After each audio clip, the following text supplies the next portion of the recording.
Hello, it's again 13:15, so we can continue.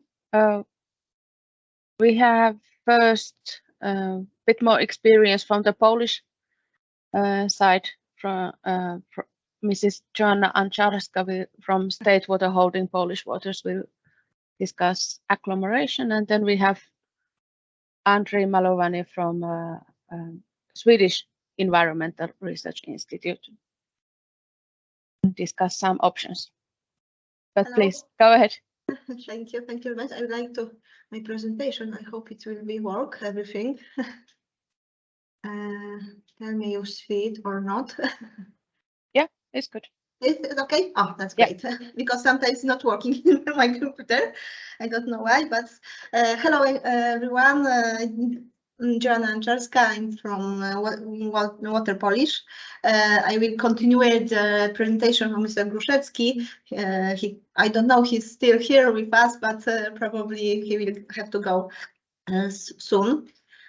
So maybe I will start it. One moment. Oh, it's not working. Something was going on. I don't know why he's not. If it's not moving, maybe you can Yes, I share don't know again. why. Yeah. It's you Yeah. see it, but I don't know why he's Sometimes happens. Okay. It was working before. Mm. One moment. I try to do it the same again. Maybe it will be. Maybe I will try to do it on this computer. And for a moment.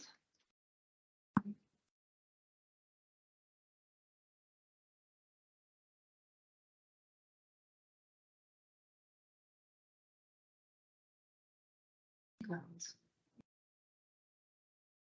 One. In clouds. Sure. One moment. I will try my colleague. Andrzej, do you hear with us? You help me, and maybe you can put the presentation. Yes, of course, I can hear you. I don't know why it's not working. It should moving, but I don't know why it's not. I'm working, but I don't know why isn't. Maybe try to I will stop, and maybe you will with your computer. Wait a minute, please. Yes, thank you. I don't know what happens. I have two more monitors, so maybe something was. Yeah, sometimes it's, or if you are sharing the screen and Yes, then yes, stop, yes. sometimes you have to stop sharing and close everything and then start again, then it's. Maybe he will start it and so I don't know. Maybe I start to talking for not to waste time. Yeah. But you persons will have for sure. So I will continue this presentation of Mr. Gruszewski. So the definition of agglomeration, I think everyone knows, because in the directive we have the same definition, but the agglomeration in Poland, we are designated by the local government. So in the local people know what they need to investment and how many people they have. So we help them with that, but there is they need to prepare a proposal of the agglomeration, and we working with Water Polish agree on the project. So it looks like this. So agglomeration are designation by the local governments.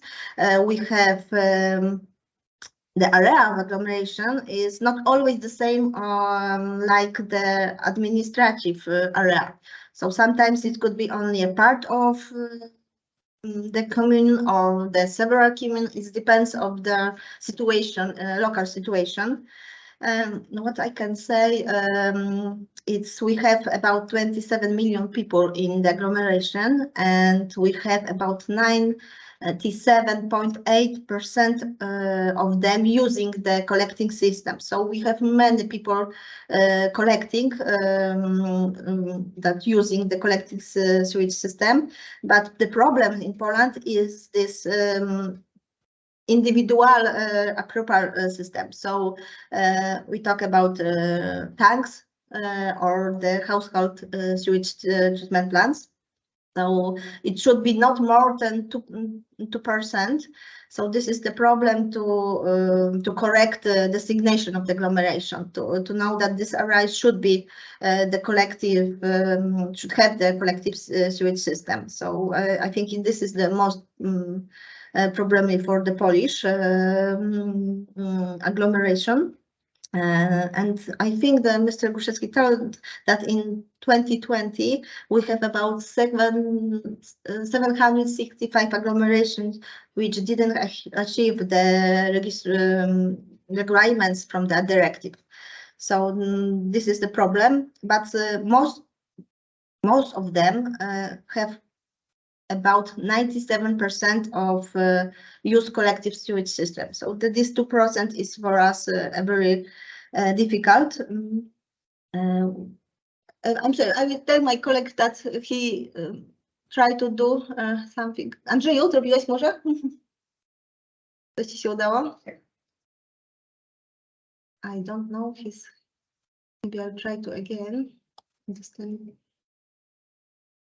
topic.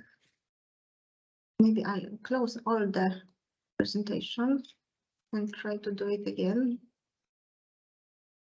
It will be easier.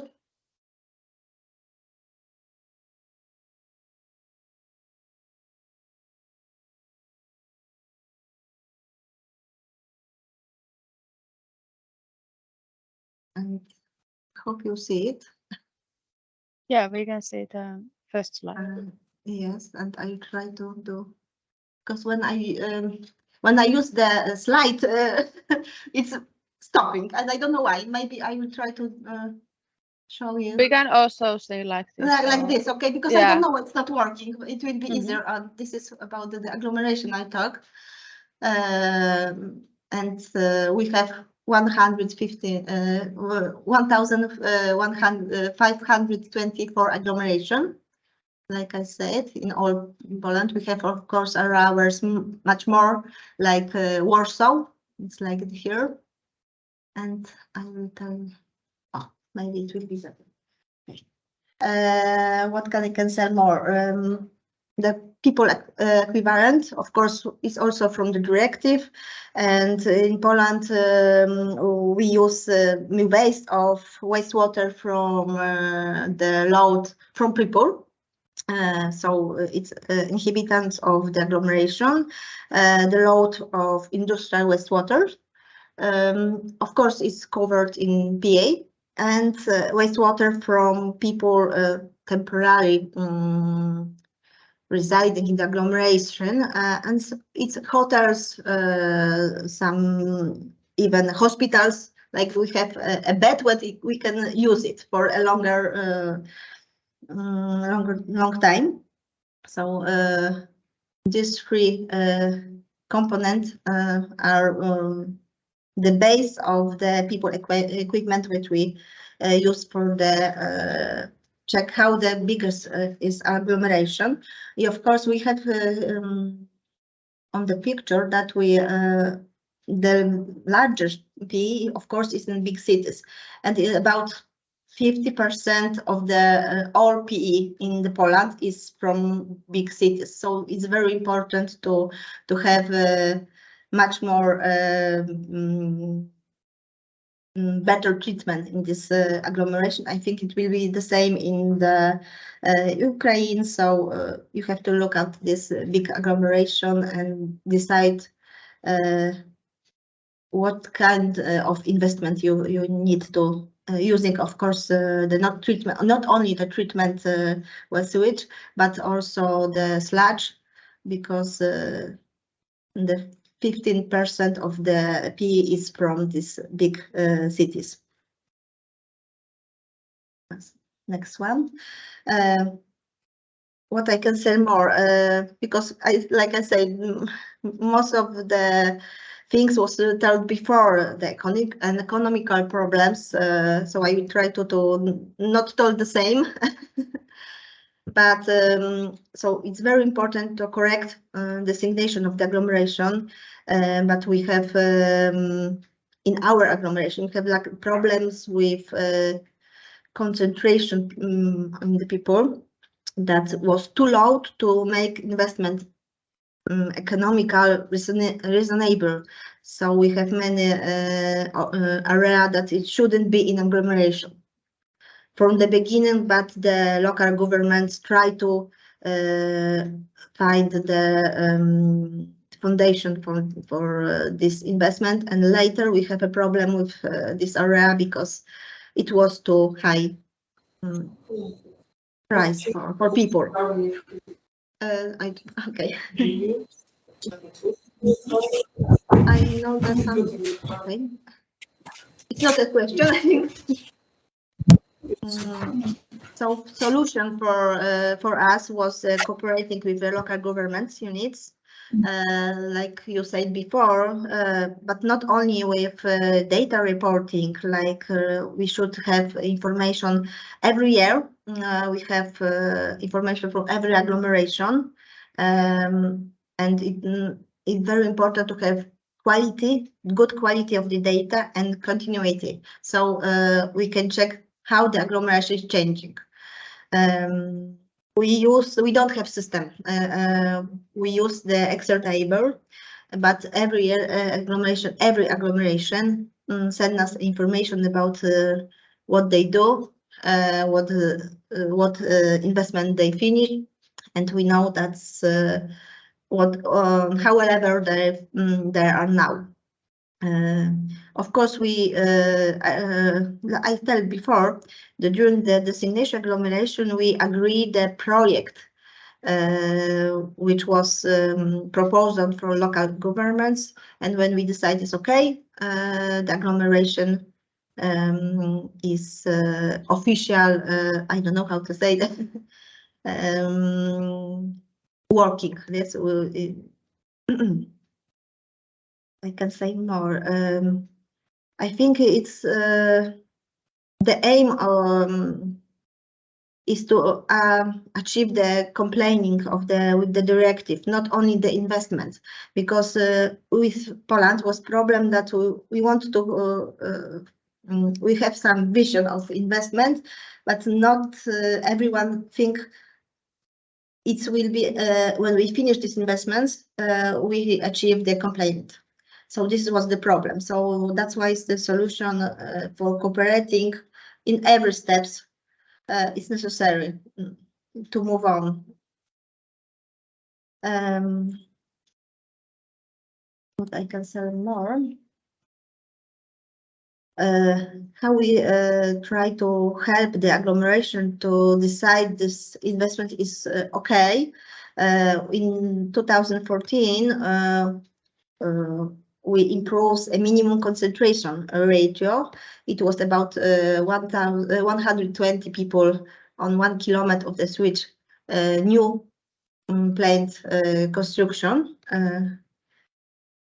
So when the investment have this ratio, we decide this investment can go down, can have a fund, and can be realized. How we help agglomeration, and last year, because we should finish the directive in 2015. Now we have 2023 and still not have everything. In years 21-22, Polish Water start to meeting with all agglomeration which not meet the requirement to the directive. And we talk about the problems they have, what they should do, and I hope it will be ending in next year, or maybe into few next years, and Polish will be have requirement finished. Now we know about 139 agglomeration where are now achieve the directive. So we see that talking to the people to that they understand what they need to do. It's necessary to finish this directive and achieve the complying with directive. My slide is finished for that, but I would like to tell one more. Transition period for the implementation of the directive is too slow. How to say, too short for Poland. It was too short because we have only 12 years, from 2004 to 2015. And it wasn't enough. We have to remember that the agglomeration have to designation. They need to know what exactly is needs, how investment is needs to prepare to get the foundation and of course to finish this investment. So 12 years, it wasn't enough for Poland to achieve this system and complete the directive. What I can tell you more, when we started the directive, we didn't have infrastructure. So this was a problem. We don't know what exactly we need. So before the Ukraine, you start to prepare your agglomeration, you have to, from beginning, know what the Finnish investment necessary to create the directive to have everything on time, maybe like this. I'm sorry for my English, but I hope everyone was understand. And No, I think it was really good and really interesting also. Thank you. Thank We you. have we have one question from Peter. Go ahead. Yes, hi, thank you. I just have a short question. If you know, when you've designed the wastewater treatment in Poland, do you know if you've dimensioned it for the EU requirement or also for the HELCOM requirement?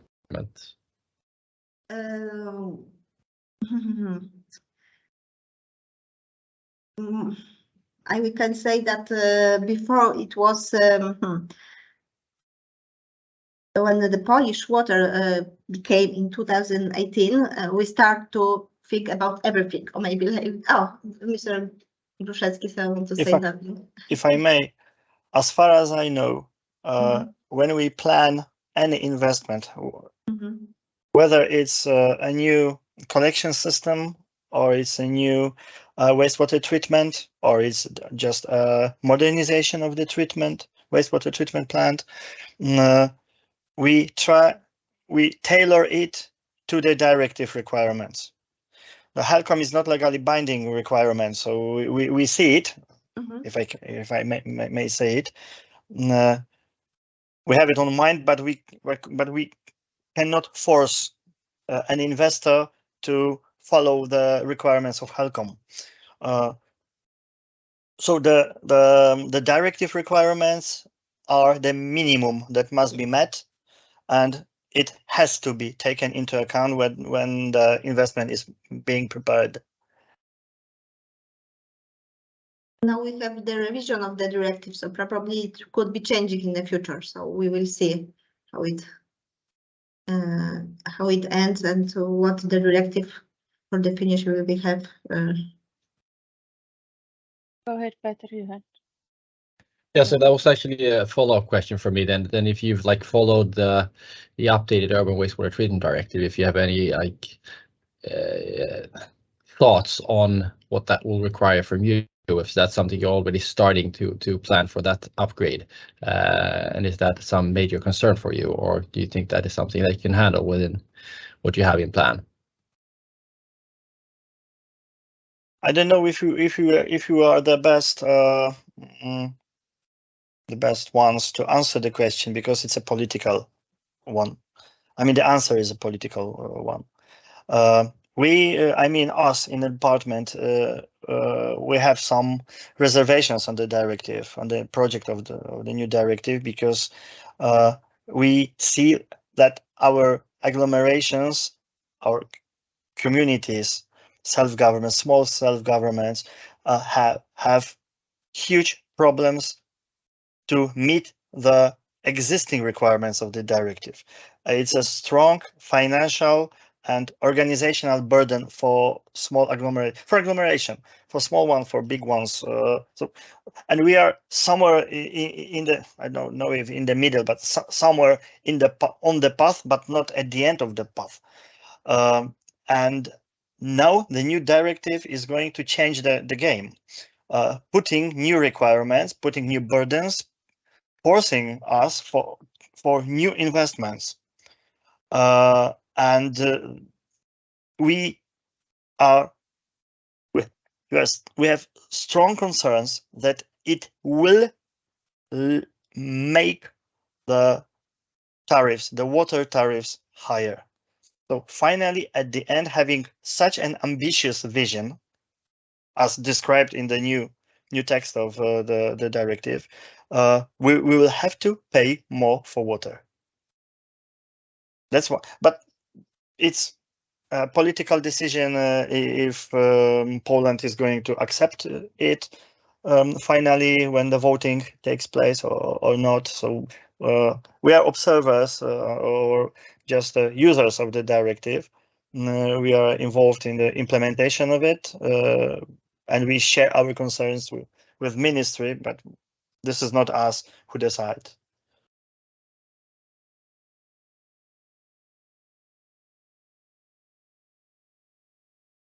Lotta, go ahead. Thank you very much. Just a comment regarding the HELCOM recommendation and also the kind of compliance with it. So of course, in Poland, there are most of the, especially middle-sized and bigger cities are already kind of running, the wastewater treatment plants are running so that they fulfill also the HELCOM recommendation requirements. And well, while there are still some work to do, the situation is very good already.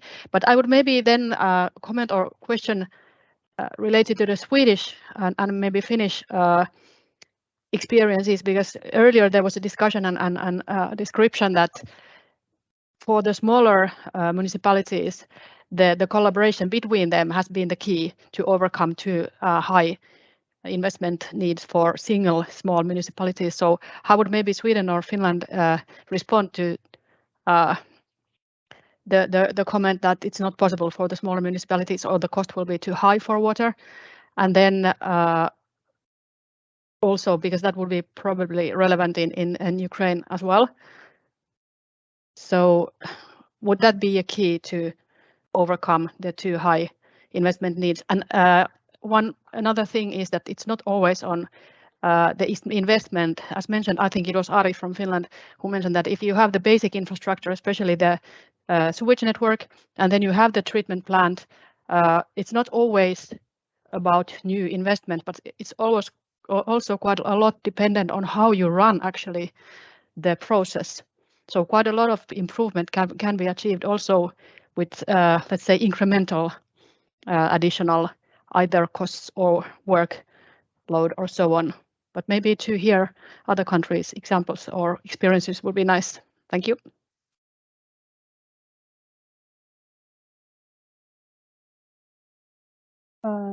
Anybody from Sweden or Finland would like to comment? I don't know if Eric or Jarkko or Jouko is still present here.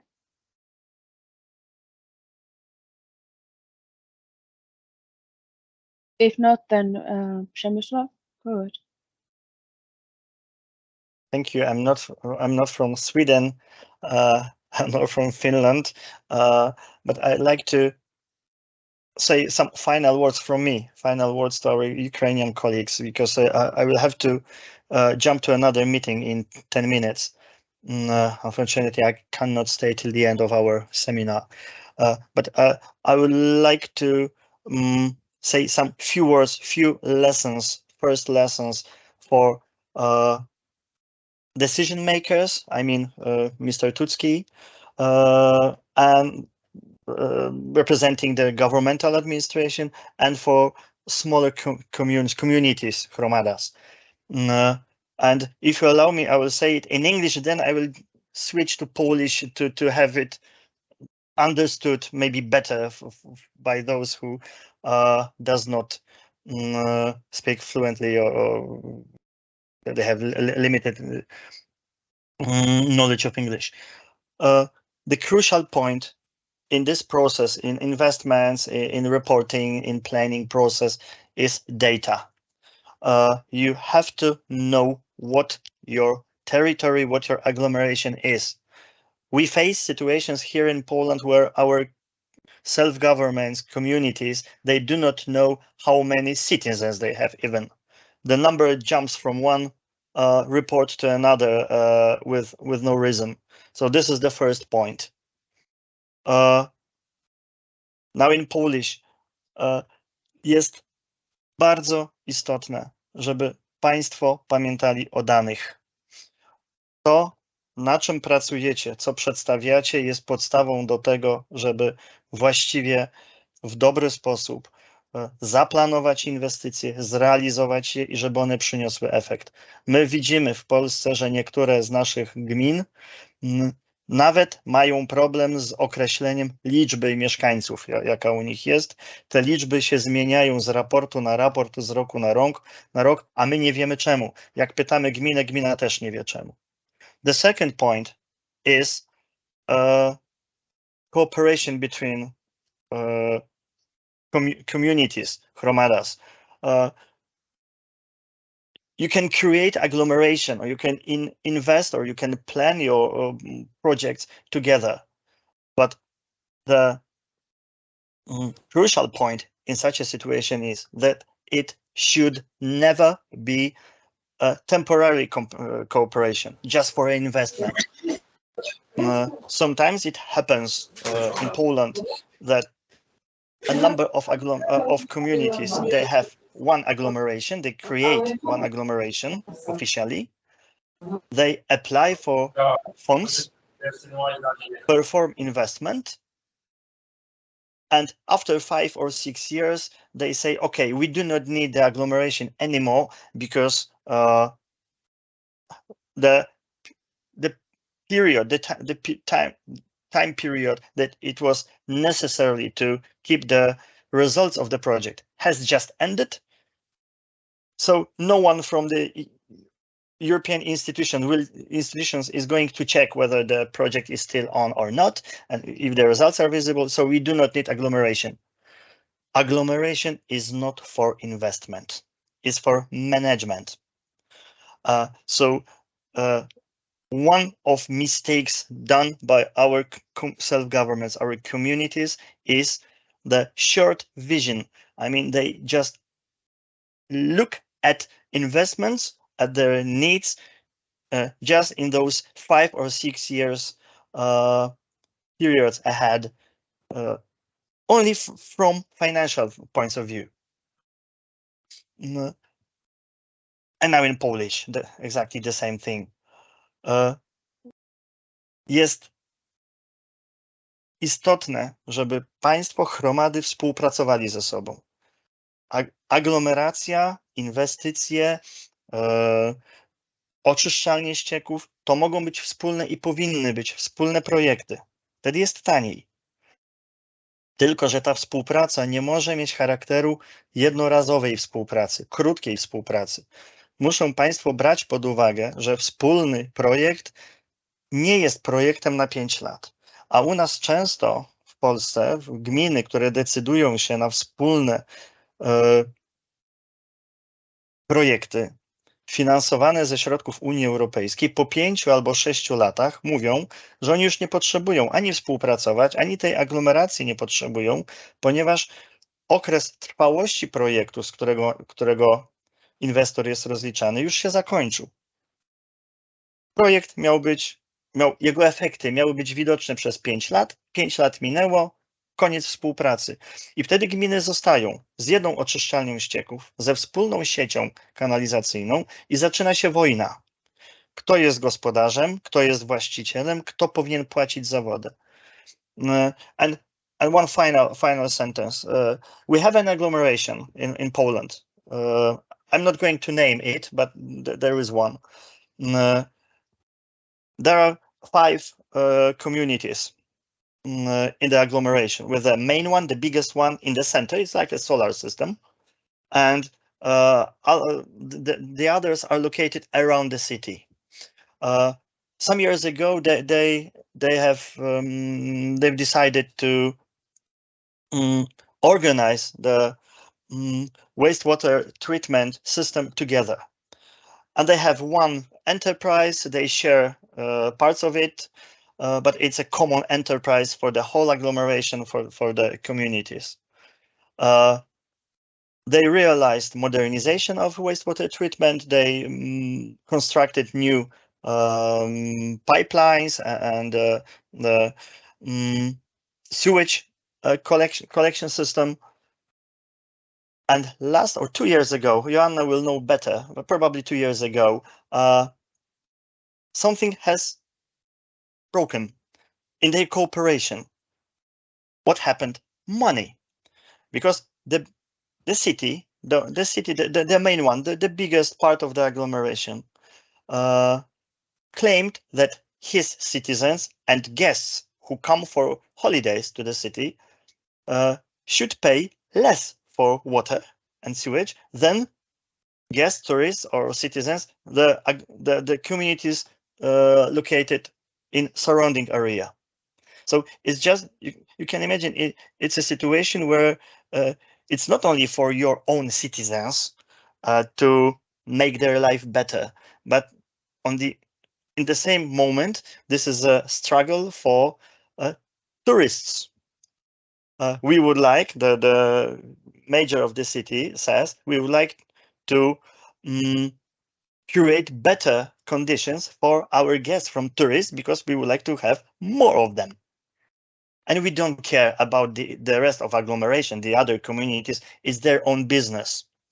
And the tariff, the proposal of a tariff for water that we were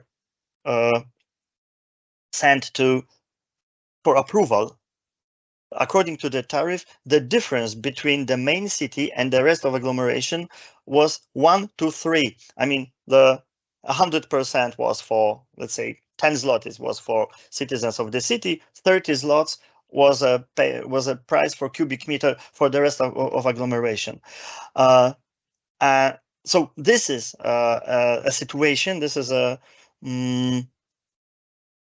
this is something that should never happen. If you decide, I mean Hromadas communities, if you decide that you are going to cooperate and it's justified to have one agglomeration, it should be forever, not for 5 years or 6 years, only when you want to spend money and complete investment process. Thank you very much, and goodbye. Thank you. Thanks a lot. Letting me. Thank you, Promesses. Thank you. Really interesting, so to say, experiences you have there, but really good lessons also for Ukraine and the rest of the region also. I wanted to ask just one question to Joanna, maybe, if you are still there. Do you see how to improve the cooperation between the small municipalities? Or are you doing something actively? Or Yes. Like I said before, we have the individual meetings. It's only this helps to talk with them, to understand the local government, what they need to do. And it's not only a problem, because it's not only a problem local, but then we have a problem for our country. So I think individual meetings with the problem, of course, not over every agglomeration is problem. So I think it's to talk, to start to try to understand them, and try to talk to them that they will understand our problems, our issues. So I think it's this kind of relationships, like I say, we should try to cooperate with them. in this way. We have many of when we started this our program meeting. We have, of course, online a presentation when we called all agglomeration. We talk about the directive, and then it was the first meeting that for everyone to understand what the directive is and why we do it. And then we start to individual meeting with individual problems, because we have so many agglomeration, and I really can say that sometimes we didn't know that could be a problem, like Mr. Gruszewski said before. And that's I know 10 years it was okay, but 2 years ago, because it was 2 years ago, everything changed. So this was the example of individual problems. So for me, I think, of course, the reporting. It's also we all every year we send most emails for the agglomeration, and we have this contact, and we check their information what they send us. So we use it like this and try to call them, and when something is wrong, so to have every information about the agglomeration. And I'm still here. Przemysław has something to add on. The very last comment, because I heard your question. One has to remember that the wastewater treatment directive and its implementation, it's not about investments. The directive is about environment.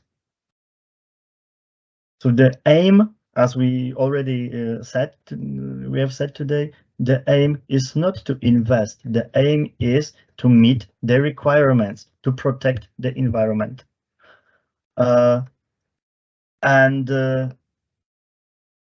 In Poland, to strengthen the process, or to have it more logical or under control, we have changed the water law, the Act on Waters, and now the agglomerations will have to prepare their investment plans with projection of a tariff. So we would like to see how the changes they are going to implement in agglomeration, in investment process, etc., any kind of activities, how they will affect the tariffs at the end. Because it's, in our opinion, it's an important for the local government, for the local authority, to be sure what they vote for or against. If there is an enterprise that wants to get money from any source, external source, or even internal source, but external are the most important here. So the enterprise or the part of authority responsible for wastewater treatment strategy presents a long-term strategy of investments. So now the authority is legally obliged to present how the investment, when it's done, what are the financial conditions, what is the, I don't know, percentage ratio for the bank that they will have to pay back, how it affects the final price of water. And then the council of the community or the president of the city, they know what they vote for, what the results of their voting is, because everyone wants investment. But the question is, what is the final price for water? So this is one of those instruments that we have implemented in our law strategy with price projection. Thank you. And finally, goodbye. No, See you. go. And may I say one word only? Yeah, sure. Because it's of course true.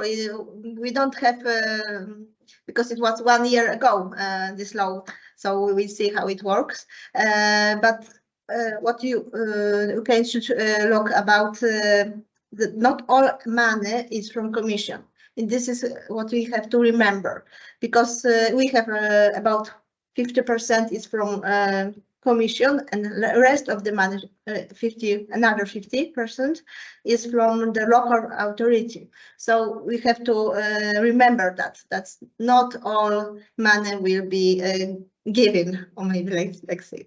So thank you very much. Thank you. Now we will maybe move forward. Andrei Malovany will discuss optional or potential treatment possibilities. Thank you. Yeah, thank you for the possibility to present. I'll share my screen and you can let me know if you see it. Let me see. Do you see the right? Or shall I switch? I think I need to switch. Can you see it? Yeah, now it's better. Good. Now it's better. Okay, great. Yeah, so my name is Andrei Malovany. I work at IVL Swedish Environmental Research Institute, and first I would like to start with a kind of background why I'm giving this presentation in the first place. We've been contacted by organization which is called Race for the Baltic, and they are working for, their aim is to improve water quality in Baltic Sea region, and the question they asked us was, okay, we have this idea, we want to help Ukraine, but on the other hand we want to improve water quality in Baltic Sea. What if we implement phosphorus removal in Lviv and wastewater goes, or water flows further to Baltic Sea? How much would it cost? How would you do it? So we had some discussions, and then we decided we can lift these discussions to a bigger forum. So that's more as background why I give this presentation. And it will not maybe give so many answers, but it will anyway put some questions. So who are we? Who are IVL Swedish Environmental Research Institute? I think most of people maybe in Northern Europe knows about IVL. We are a non-profit organization. We are a research institute doing mostly applied research. And it's project-based research, so we also need to apply for money or from different sources within the EU industry.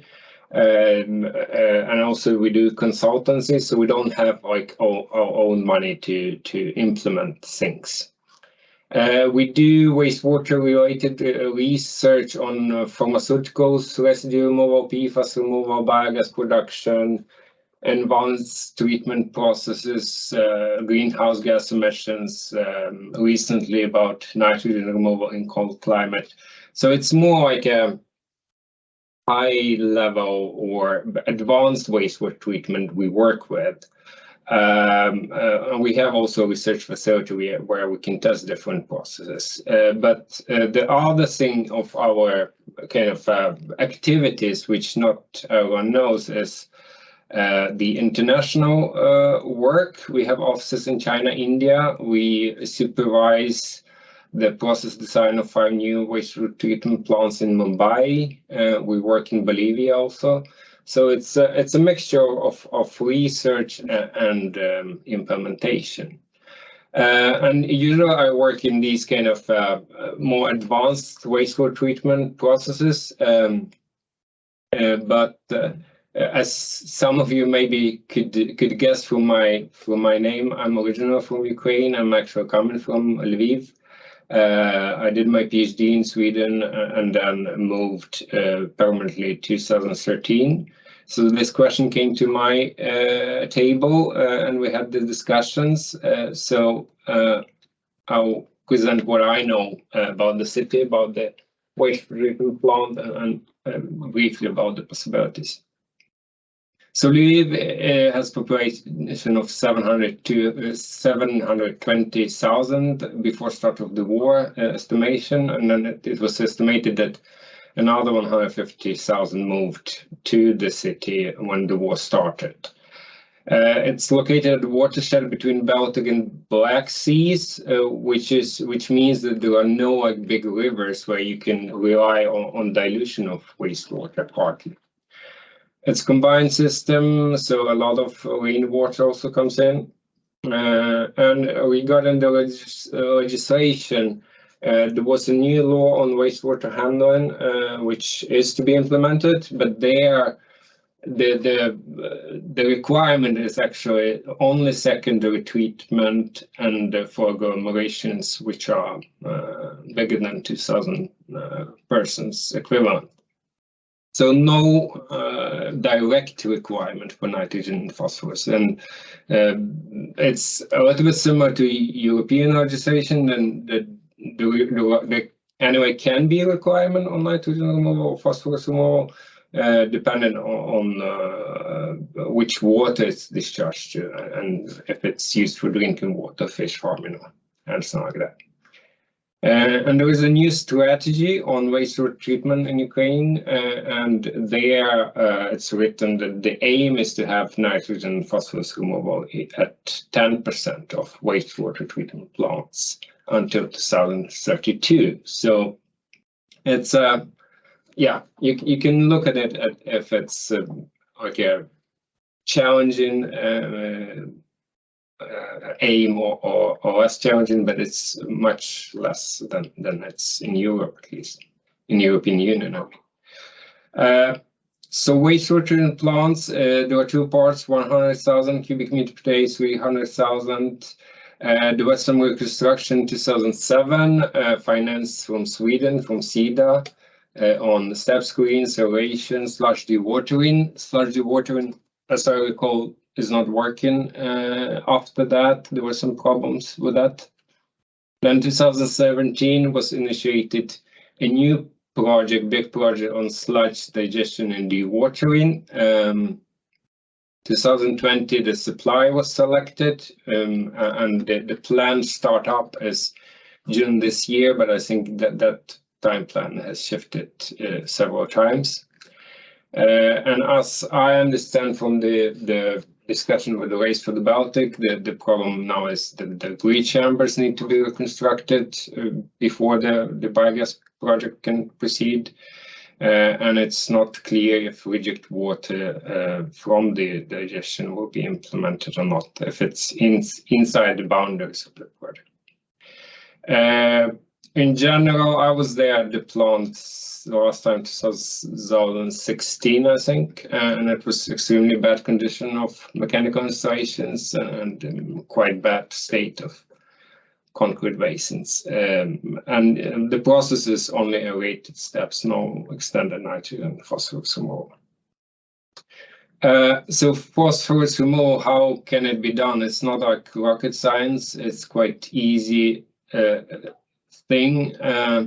So the question, how would you do it and how much it costs? And the easy answer is that you can do it by enhanced biological removal or precipitation. As for enhanced biological, you don't need chemicals. It suits well for plants with lower treatment requirements, so better possibilities of nutrient recovery. So in general, kind of suits Lviv quite well, but it requires reconstruction of biological stage, and in current state of the plant, I would say it's not feasible to proceed that option. For the precipitation, usually it's done in grease chambers. If you do it in grease chambers, only you can reach about 0.5 in the effluent, and you can add it also to biological step to increase it even further.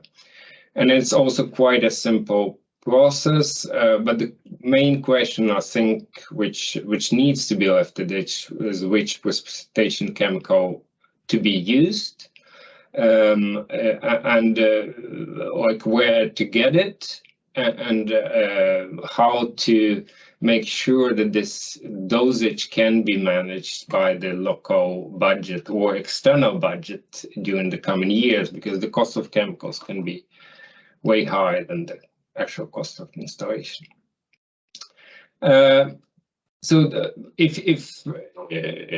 If I would draw a roadmap how the phosphorus removal would be implemented, then there are several questions to be answered.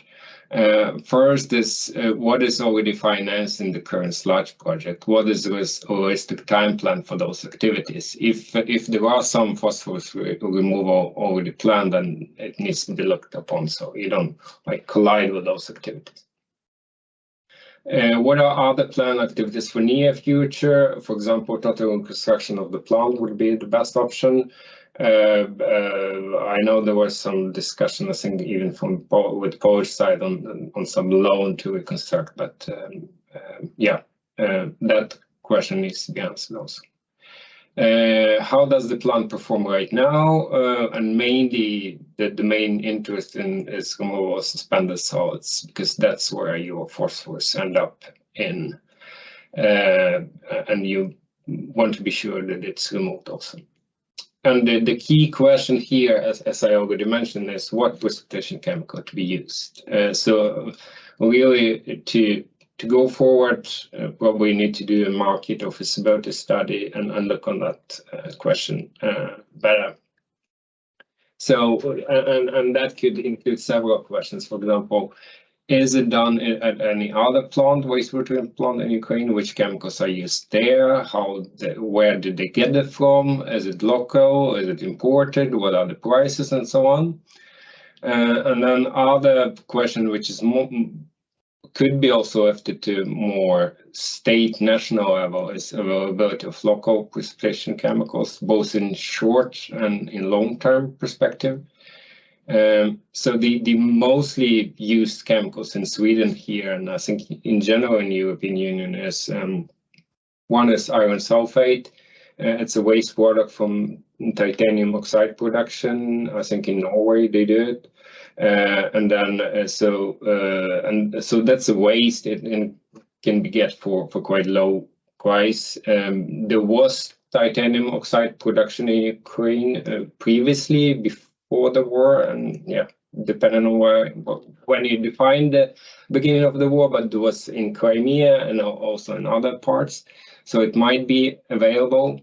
Then polyaluminium chloride, there is aluminum oxide production in Ukraine, so you can look on options to produce it from aluminum oxide.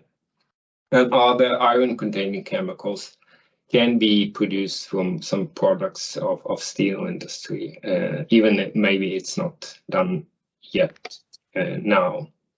And also importing of chemicals from abroad, and which price it brings and how it could be financed. And only the last question is actually the question which was asked, how much it would cost to implement the treatment, the actual investment on site. Some advantages and disadvantages of phosphorus precipitation.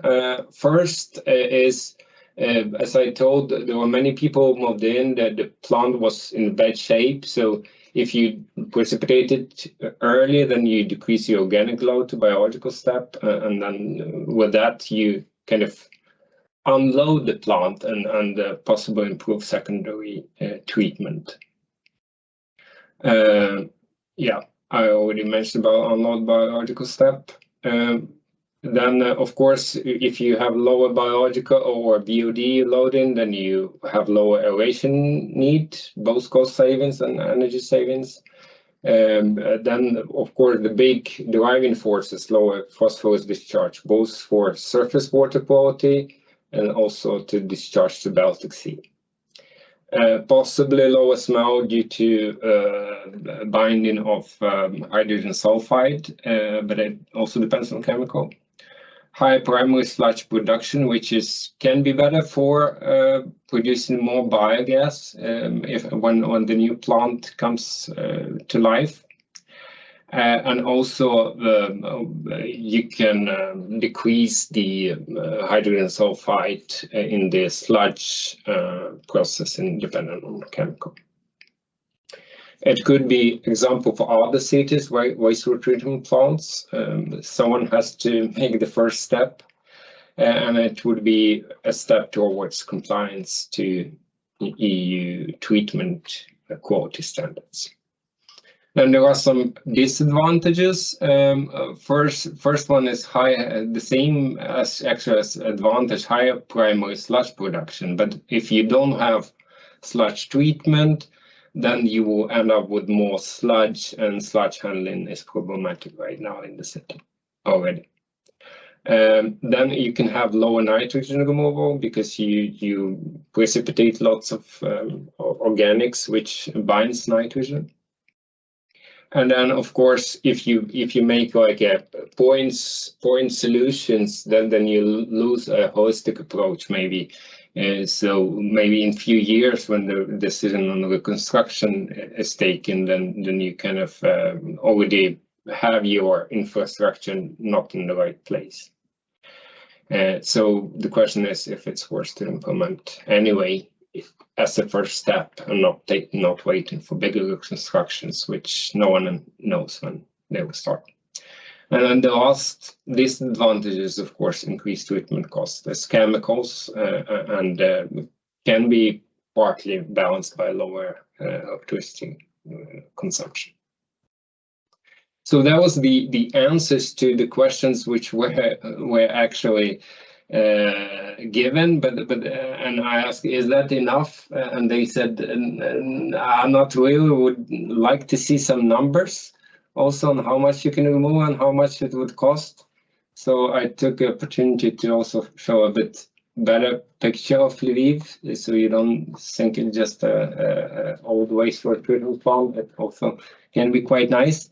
But back to the numbers, the possible phosphorus removal is quite easy to calculate based on per person discharge of phosphorus, which is more or less the same all over the world. So if you do a simple calculation, if we expected phosphorus removal now probably 25%, you can reach 90 or more, 95% removal with phosphorus precipitation. Then we're looking somewhere in the ballpark of 400 tons per year of phosphorus, which could be removed. And the cost is, it's very hard to say something about the investment cost in so early stage, so take it with a grain of salt. But if you do liquid precipitation chemicals, some tanks near dosing points, 1 dosing point, no reconstruction water line, and assume the mixing is sufficient, then in Sweden, I would say 500,000 euros for the investment cost. In Ukraine, maybe half of that. But that's a very hard to say in the early stage. So don't quote me on those numbers. I think that's all I had to say. So if you have some questions, or if someone from the audience have some comments, maybe from Ukraine, I'm happy to hear it. Thank you.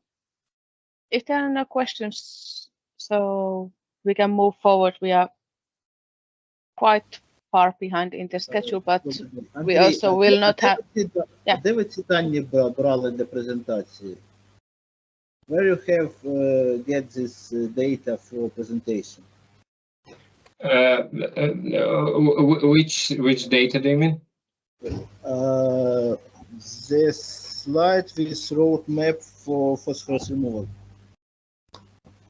The map? Yes. The map was, I think the map was just from internet. Said that it's probably not correct data you use. On the population or on the measure? And population and effects of removal. There was some mistakes. At all, the situation is right. take a look for right situation in our wastewater treatment plant. Yeah. But you have some mistakes in the presentation, I see. Maybe I'm wrong, because some data that you use is supernaturally. What is the lack of English word? It's point of discussion. Oh, yes, point of discussion. Yeah, exactly. I mean, I don't present much numbers except of the populations, and I mean the population is. It's hard to estimate the population in Lviv nowadays when you don't know how many people moved in, how many people moved out. So, but the rest of the, if you have some like more specific information on the requirements, I would be happy to hear. But I think like in general from the wastewater plant design, you cannot expect a high nitrogen phosphorus removal, so that's quite clear. On the project, I mean, I have some just dates on when the project was initiated, but also I don't have much information on how it's proceeding. And as I told, we didn't put much work into this presentation. We just present like the general idea on how it could be done and what would be the main steps to take. Окей, я з радістю вам допоможу трошки оновити презентацію, якщо це буде потрібно. От, і ще одне невелике питання. А Мирослав Степанович вам не чужа людина? Ні, Мирослав Степанович – це мій батько, він працює в університеті. Ми співпрацюємо з політехнікою, тому знаємо Мирослава Степановича. От, мої контакти є там, якщо що, подивіться, може презентацію перешліть, я деякі вам дані просто підправлю. Обов'язково, так. Дякую. Okay, thank you. Let's cooperate. Yeah. We just had a brief chat because the question was my father still works at the university as a professor there, and the wastewater treatment plant looks like to have some cooperation with them. And also some of the maybe numbers or the statements were not fully correct, but can be corrected in cooperation with the wastewater plant. In general, all is correct. In general.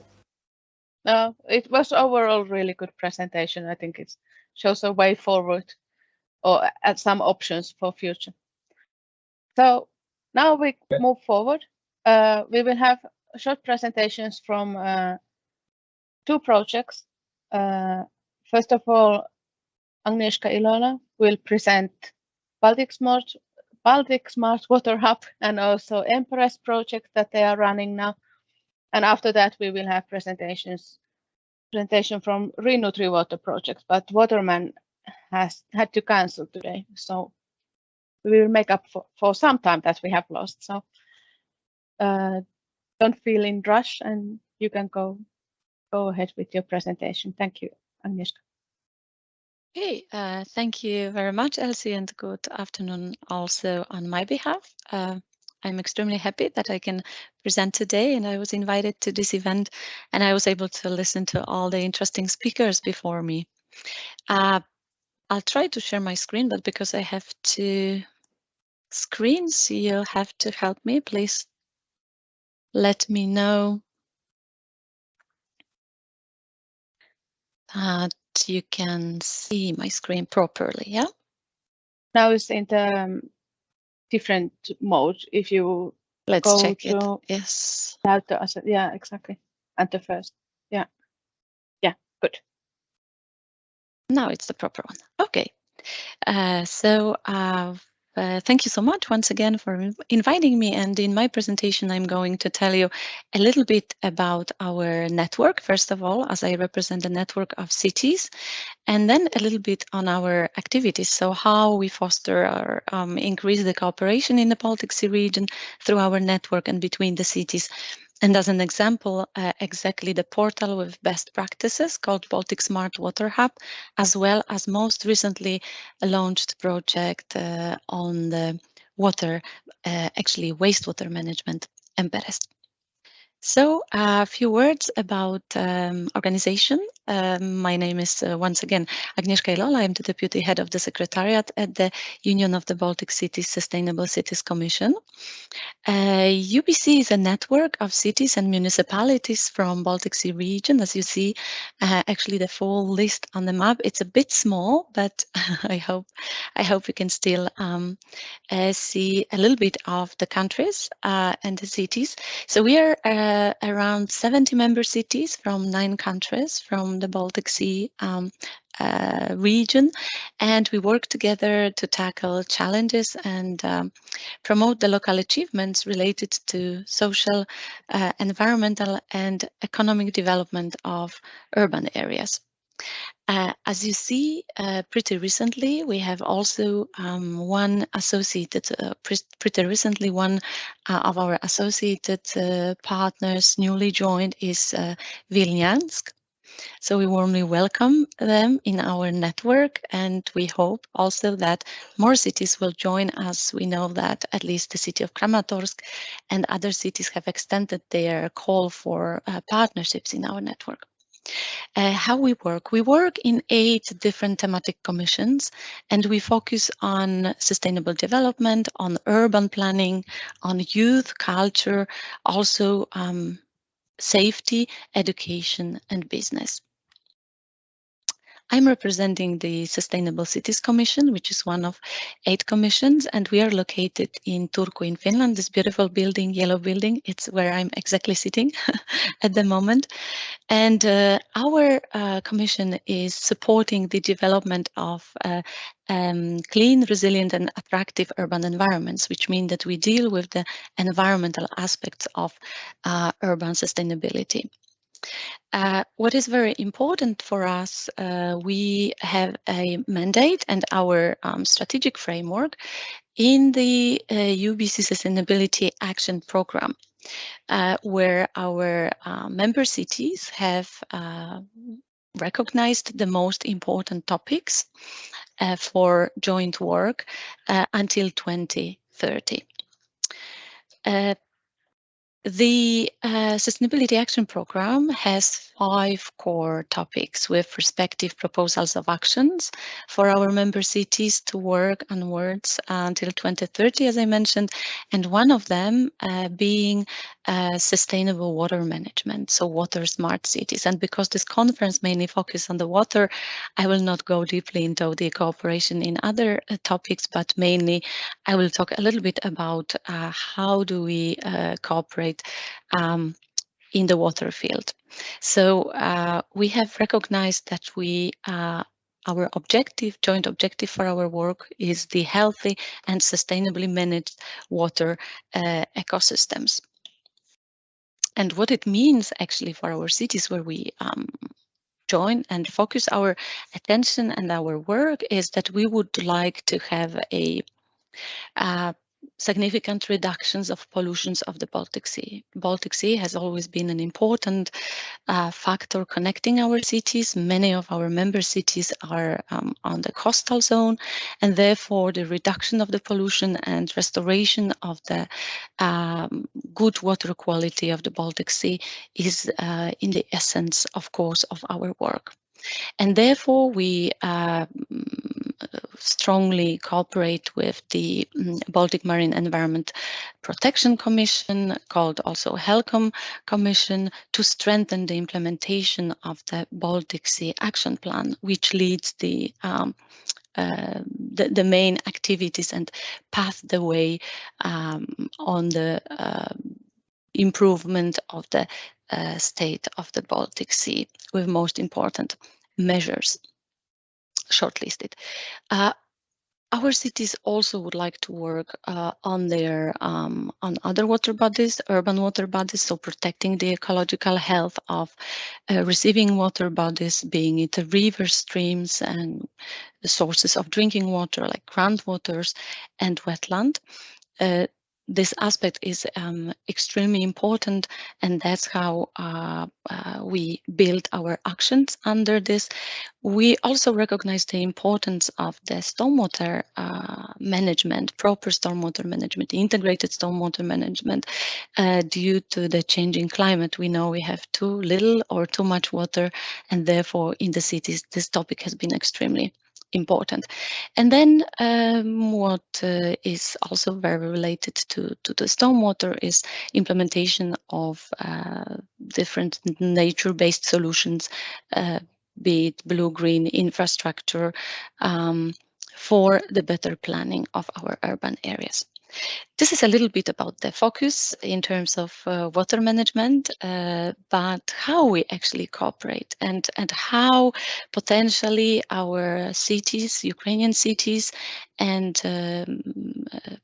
other stakeholders in the cities like water utilities could cooperate with us. So I will tell a few words now about the cooperation formats, cooperation modes, and how potentially other partners could, not only UBC members, but also cities external to the UBC could potentially cooperate with us.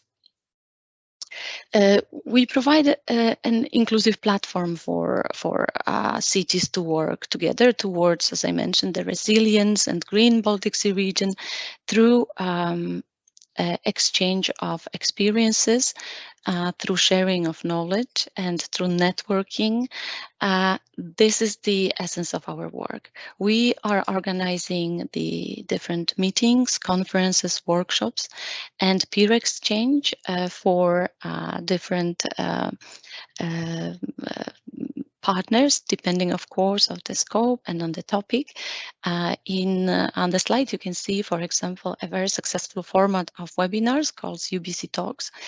And a couple of examples when we were meeting up with our member cities and external participants to discuss the sustainable management of water in the climate resilient cities or ensuring water safety from hazardous substances. We had also a series of webinars talking about advanced wastewater treatment. And the recordings from those webinars and materials are still available on our website, so you can watch and you can see a little bit of what kind of solutions we have been developing here in our region and what kind of challenges we are facing at the moment, as the challenges are the same, I think, in many parts of Europe at the moment. You also see that we have created the Baltic Smart Water Hub, and I'm going to tell you in a few minutes, a few words more about this. This was developed in cooperation with other partners as a European Union funded project, and we've been extremely successful with achieving the results, which was the collection of over 100 best practices. What is very important for us as a network, it's of course exchange of experiences, best practices, solutions, discuss about challenges, but also provide the inputs to the regional policy, so we can together bring messages and we can improve the regional policies, legislation that we are jointly obliged to implement on, especially on local level. And those inputs are very important. So we have established the office. We have our UBC representation office in Brussels, which is our main point for channeling the messages and lessons learned from the cities and represent our joint city voice there, but also through cooperation on a very practical level with important policy-making organizations in the region. So I've mentioned already the HELCOM, and also Council of the Baltic Sea States, among others, or VASA. We have been also cooperating closely with Policy Area Nutri and working on implementation of the EU strategy for the Baltic Sea region. So we are extremely happy also for having this opportunity to bring the results from our cooperation for the better implementation of the strategy. And then we mobilize local commitments through different or local support and political support to different EU initiatives like Green City Accord or Climate CDP, which is the climate reporting and management. And then the important part of our work is also implementation and development of EU-funded projects. And I'm going to tell about it a little bit in my later part of the presentation. But regarding the Baltic Smart Water Hub, so how in particular we are supporting the cooperation between the cities.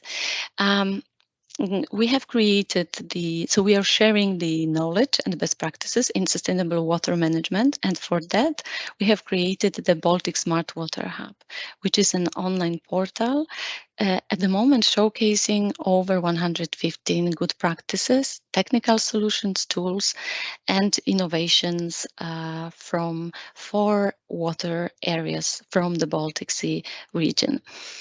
So we cover solutions and best practices for drinking water production, so for fresh water.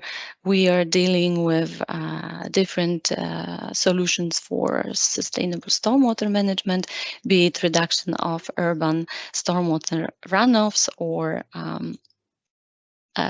proper prevention of floods. We are having also best practices on the wastewater, and I think that the wastewater section is the most at the moment occupied, as we have implemented many projects and many solutions from those projects are well published on the hub, and different maritime solutions for the seawater section. The address of the portal is balticwaterhub.net. There you will find the website, and this is an open website, so you don't need any logins. You can freely access it.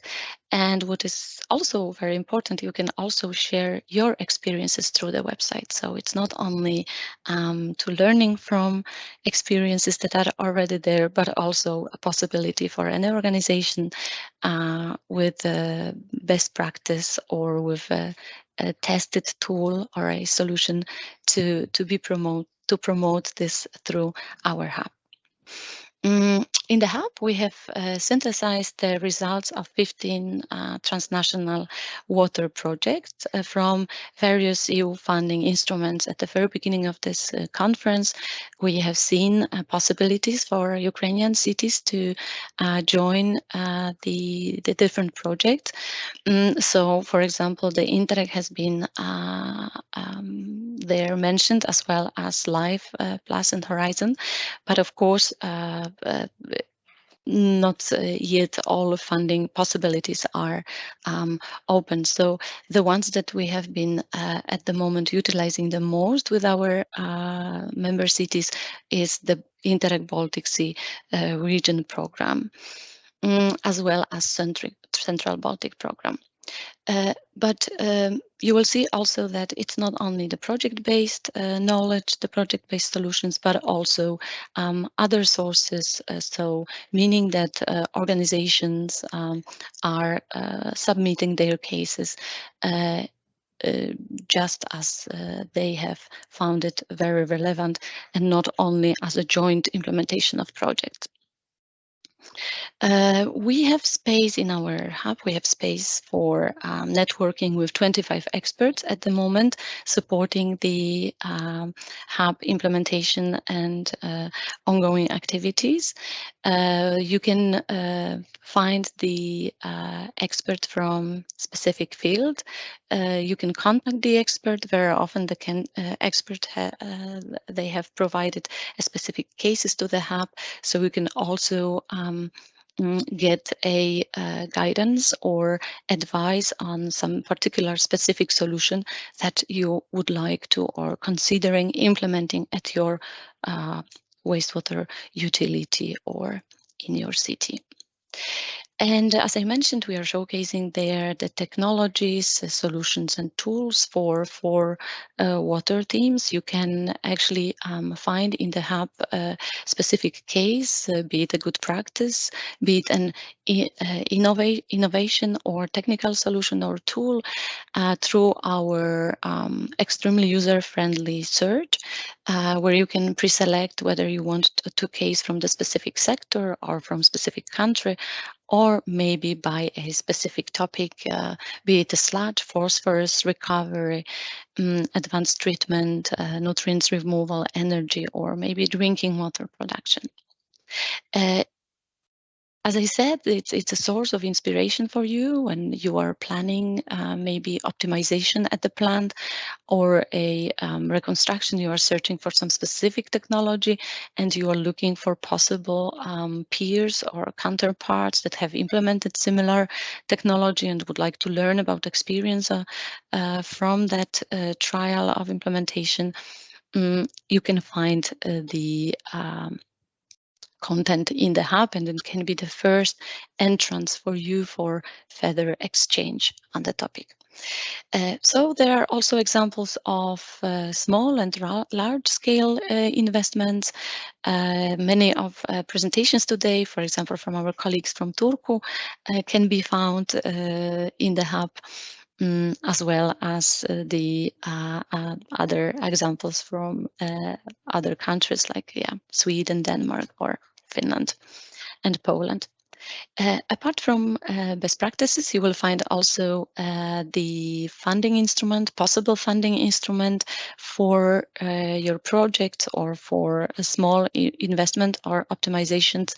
You can also find some regional policies to get to know a bit better what are the frameworks we are operating in here in our region, and then also possible networks that might help you with maybe establishing new contacts with other peers in the region. Now, a little bit on that slide, you can see exactly how the specific case, for example, be it a technical solution looks in the hub. So what you will find there, you'll find there the information about the background and about the solution itself, about the conditions where it has been implemented, and also a bit of different components of the installed solution. You will find information, contact information to the directly to the implementing site, and also you will see a little bit about the cost, so estimation of the cost as well as funding instrument for that solution. You can see a little bit about the also the operational mode and the first results. Whenever there was an exchange with an expert, you can see it also in the discuss form after the solution or in the solution itself. And then, of course, a small gallery with the pictures from the implementation side. And some example for the good practice, it's very similar, very user-friendly. So once you're a couple of times visiting the hub, you will know how to navigate with the specific sections, between specific sections, water sections, which are marked with the symbols and with the colors and with the similar structure. So the information can be actually easily found, and you can browse through the cases, trying to find the most suitable solutions for yourself and fit for your purpose. Here I brought the example of the, for example, sustainable stormwater management and this natural treatment of stormwater on large scale in Lahti, because in Finland, because yes, the stormwaters are of course adding on the amount of the wastewaters being purified in many instances. This is also important to handle your stormwater properly. Similarly to the technical solution, in the case of good practice, you will have a description of the solutions and a little bit on the problem. You will find some technical conditions of that specific site and also the lessons learned from the implementation. You'll see the contact person that is an expert responsible for or involved in the implementation of this solution, but also able to advise you on specific parameters or in principle information that is maybe not available here, but you would like to exchange on that more in person. And perhaps you would like also to see or visit the site. This is also something that you could agree upon with the person responsible for the case. Also the cost and a little bit about the funding, as well as more information, more similar cases, and a gallery of the site can be found under the case. And then how so that is about the portal, which is open for browsing for the hub users and also for promotion and submission of your own cases if you would like to share it with the region. But I will also mention about other forms of cooperation, and this is namely developing and implementing of the EU project supporting the local actions in the cities and water utilities. And I have shortlisted here quite topical projects that have been actually either finalized. This is in case of BSR Water, where you will find a also important solutions for wastewater treatment, for nutrient recycling, and for integrated stormwater management, or IVAMA project, which was dealing with improving wastewater management. So on the website, you can also find a very good publications and tools in terms of optimization of the wastewater treatment plants here in our region. Quite many plants were there from Poland, mainly in terms of energy efficiency and sludge treatment. And the NOAA project, which was the project was dealing with the urban drainage system with low-cost investments and improved the reduction and resilience towards risks of floods. So I encourage you strongly to also check those projects that have been implemented, but I will focus now on the project that is running at the moment. So the Empress project, most recently developed project, which we started to implement on the 1st January this year. So the project focuses on elimination of micropollutants from the wastewater treatment effluent for the future reuse possibilities for different purposes. And in the project, we are aiming to test the advanced treatment technologies that helps water utilities and companies to better remove organic micropollutants, such as extremely persistent organic pollutants called PFAS. From the wastewater, and the funding for that project was granted from Interreg Baltic Sea Region program with the budget a little bit over 5.4 million. We have there two investments or testing of those investments. And the duration, as I mentioned, is from January 23 till December 25, so 3 years project. You can find the website, a little bit more information on our cooperation, but I will just mention a little bit about the activities as we didn't yet reach any outputs for your update, but you can follow the project definitely if you're considering the upgrades of the plant. So we will be testing the, as I mentioned, the technology for micropollutants removal from wastewater effluents with the a specific technology using the prefiltration, granulated activated carbon technology, UV disinfection, and oxidization. And then apart from the technology part, we will be also developing regional recommendations for monitoring and assessment of PFAS in aquatic environments together with Helsinki Commission. With our cities, we will be preparing then the local PFAS risk assessment plan, and based on those activities, we will be assembling the training package. So definitely the training package will be available to all water utilities in the region for the further uptake. Our partnership consists of 14 project partners, where we have an academic partners, we have city network, and also the training institutions, as well as 6 water utilities and 8 associated partners.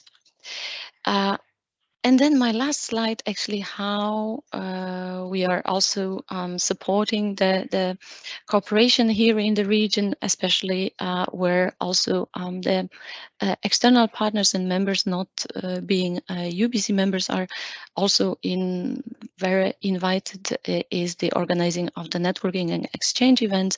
And I would like to extend now the invitation to our next UBC Planning and Sustainable Cities Commission meeting, which will be organized on 13-15 September in Turku, Finland.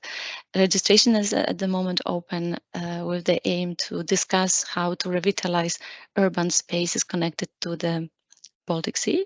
And then our UBC General Conference, which in particular focus on Baltic Sea cities supporting the Ukraine, which will be organized in Palanga, Lithuania on 24-26 October.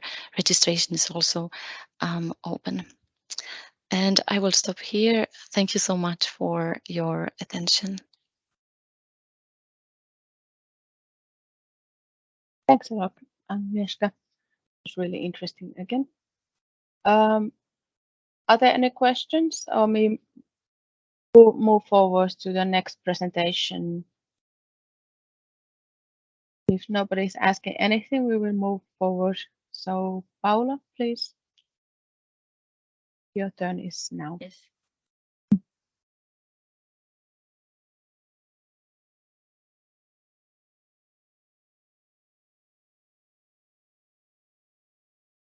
Technical problem, but easily solved in a second. Yeah.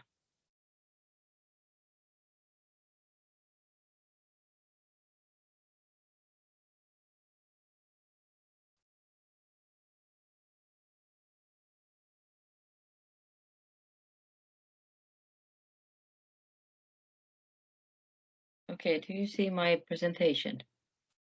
Yeah, we can see the slides, but not in the presentation mode. But Yeah. It's okay also like that. It's fine. Now it's Okay. yeah, perfect. Yes. Okay. Yes. Hello to everybody. Thank you so much for being invited to this conference seminar, and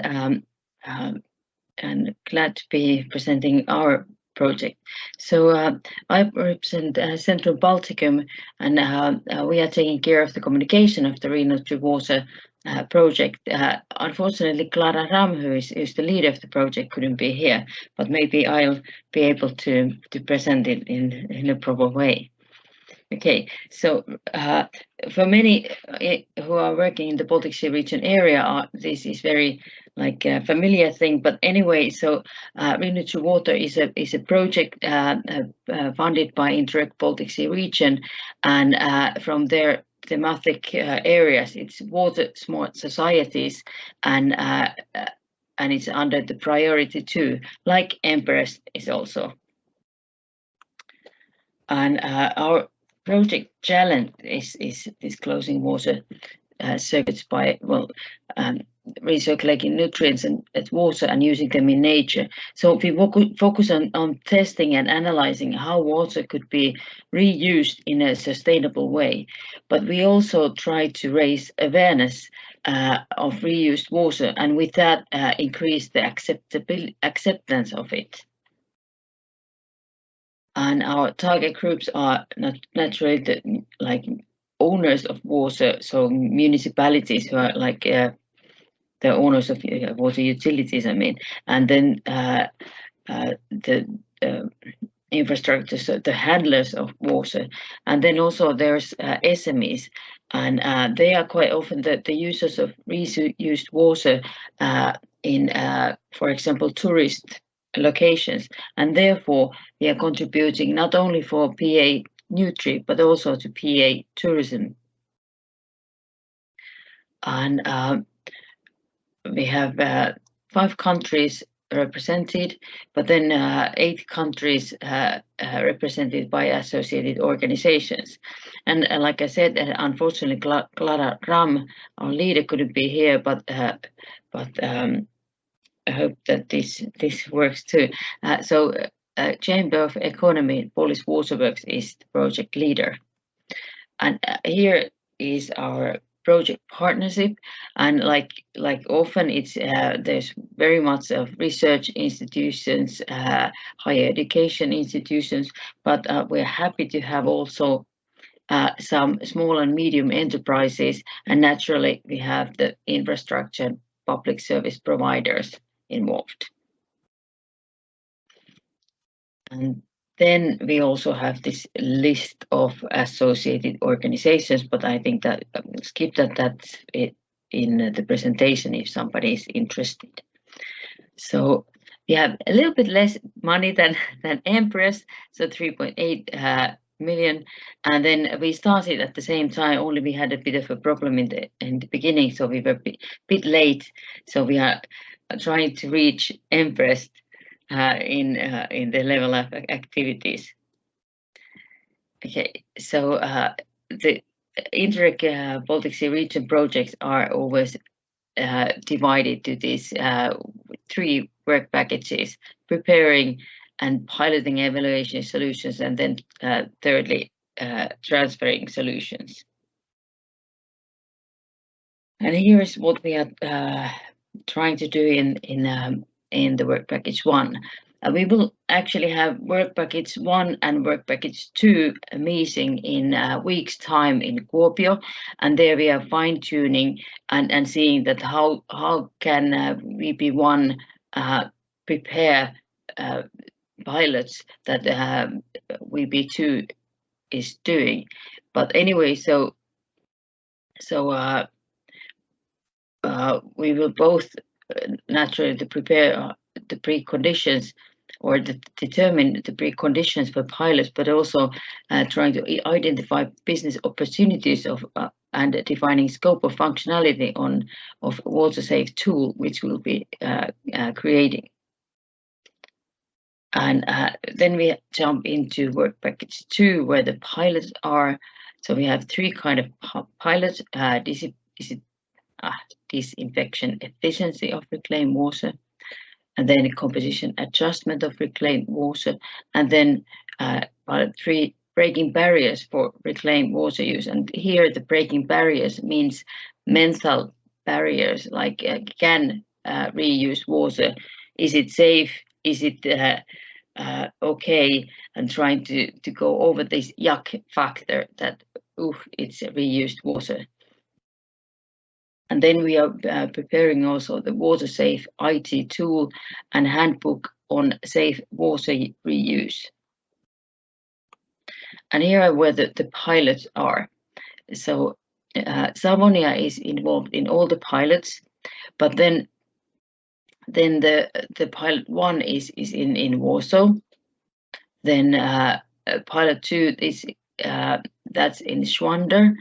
I mean, Schwander is the partner, and it's there in Bianca Tatra Mountains, and they will be trying to use reused water for watering the green areas, and hopefully also for creating snow for the ski slopes. And then in Jurmala being also very big touristic location. Then we have the greenhouses, one really small one in Samsø Island, which is a quite small island in Danish archipelago, and then one in Ugala in Latvia.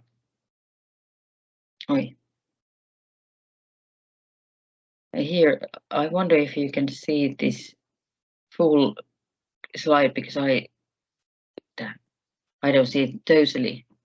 But anyway, so here's a bit more about the pilot.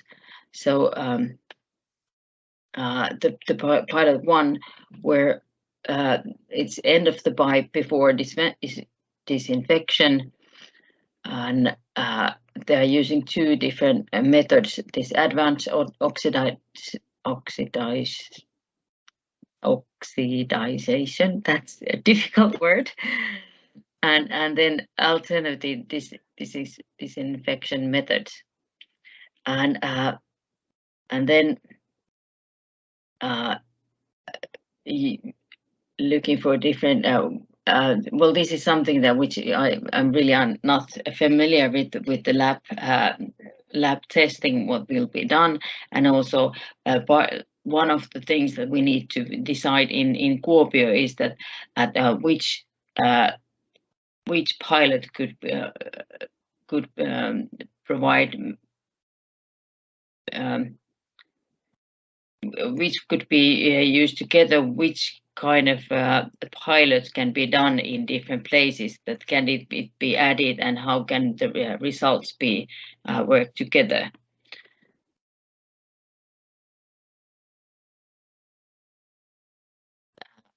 Here is my last slide. So naturally, the work package 3 is about the transferring solutions, creating the normal communications, but also that we are conducting survey about the awareness of reclaimed water, and in that way try to find out how and what can be done to increase the acceptance of reclaimed water, and then creating this safe water program. And now Waterman project is quite close to our project. It's also one of the Interreg Baltic Sea Region program projects, and they are concentrating on water reuse strategies, and they will also create the Baltic Sea Region water reuse toolbox. But that it is very good that Clara is also involved in this project, so that we can see that there is so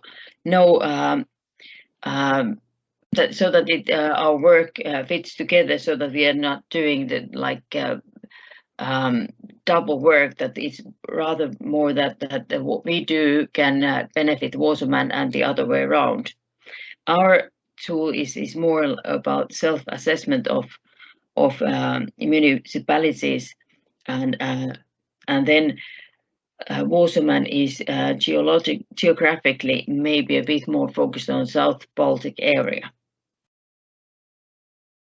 And that was what I had to say about our Renewable Water project. We, like said, we have just started, and I'm happy if we can in some stage present also what we have about our results, or if not yet the results. This usually is that the results come in the end of the project time, but whether we have a more clear picture of the challenges and benefits of our pilots, and what can be shown, and especially that is there something that what we do that could benefit Ukraine. Thank you. Thank you. Yeah, both Nutri Water and Waterman project working with similar issues, kind of using water as a resource. In Baltic Sea region, we have went from construction wastewater treatment to then talking about how to recycle the nutrients, and now we are recycling even the water because there are issues with excessive nutrients in the sea, and now also with drought. So we are adapting and finding new solutions. Are there questions to Paula? If not, is Anna Kokkanen? Paula, thank you for your presentation. It was very interesting. I wish you luck in your investigation. Thank you so much. maybe I would like to say that naturally we are working together with Emperest. My team actually works in the same building as with Agnieszka showed, and then with Waterman, and then there is also Nutri Coast number 2, so that there are projects which are quite aligned, so that we will be in contact with all of them and try to see that how we can get like 1 + 1 to be 4. Ambitious plans, but that's how you, if you cooperate and the projects cooperate together, then we can achieve maybe hopefully more together. Yes. But now, Anna Kuokkanen, are you there? Or? So hello, Yeah. here I am. Go ahead. So I think I have the last presentation now. Yeah. It's just a moment. Last but not least.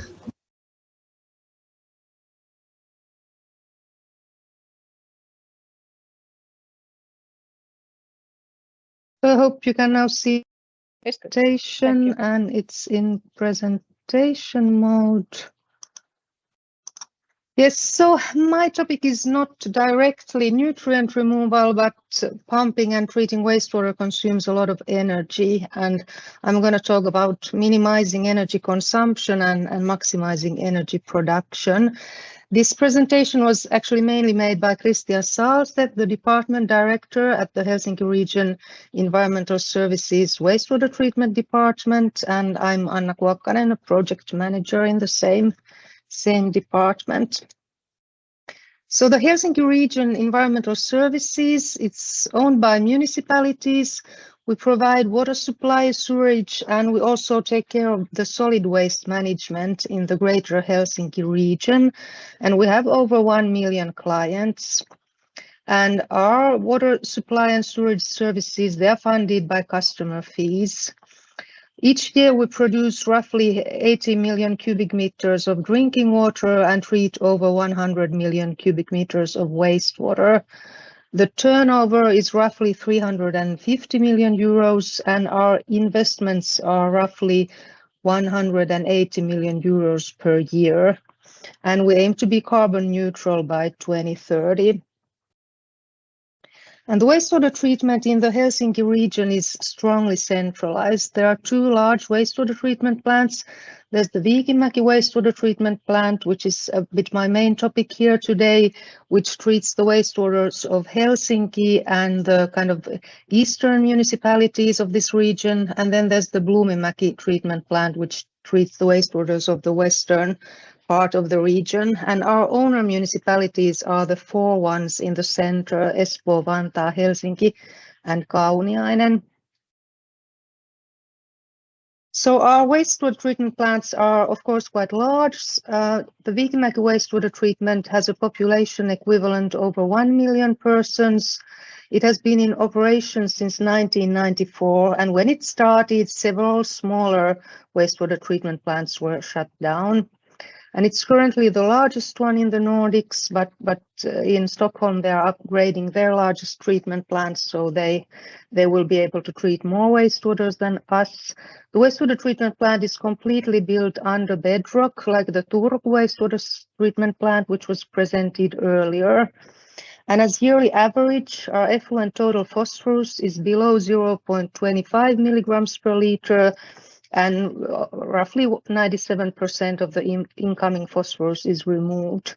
The effluent nitrogen, total nitrogen, is below 5 milligrams per liter, which equals to over 90% removal. And the treatment plant has activated sludge, a post-treatment step, and anaerobic digestion of the sludge. We have a new wastewater treatment plant which has replaced our old Suomenoja treatment plant. The new Bluuminmäki treatment plant is a little less than half the size of the Viikinmäki treatment plant, and it has just recently started its operation.